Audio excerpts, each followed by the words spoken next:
Hello friends, welcome to the current affairs today. Uttarakhand రాష్ట్రంలో మొట్టమొదటి bird గ్యాలరీని ఎక్కడ ప్రారంభించారు?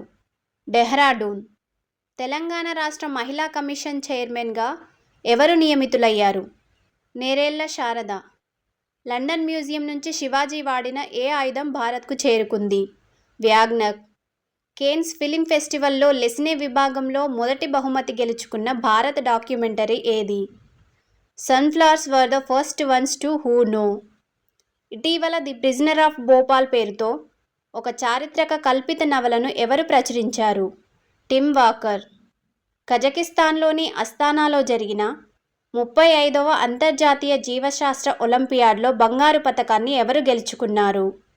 వేదాంత్ సక్రే. భారతదేశంలోనే అత్యంత పొడవైన పట్టణ సొరంగం ప్రాజెక్టును ప్రధాని మోదీ ఇటీవల ఏ రాష్ట్రంలో ప్రారంభించారు? మహారాష్ట్ర. నల్లతంబి కలైసెల్వి రెండోసారి ఏ సంస్థ డైరెక్టర్ జనరల్గా నియమితులయ్యారు? సిఎస్ఐఆర్. ఎక్సర్సైజ్ పిచ్ బ్లాక్ 2024 ఏ రెండు దేశాల మధ్య నిర్వహించబడింది? ఇండియా మరియు ఆస్ట్రేలియా. సివిల్స్ ప్రిలిమ్స్ పాస్ అయిన పేద అభ్యర్థులకు ఏ ప్రభుత్వం రూపాయి 1,00,000 ఆర్థిక సాయం ఇవ్వనుంది? తెలంగాణ ప్రభుత్వం.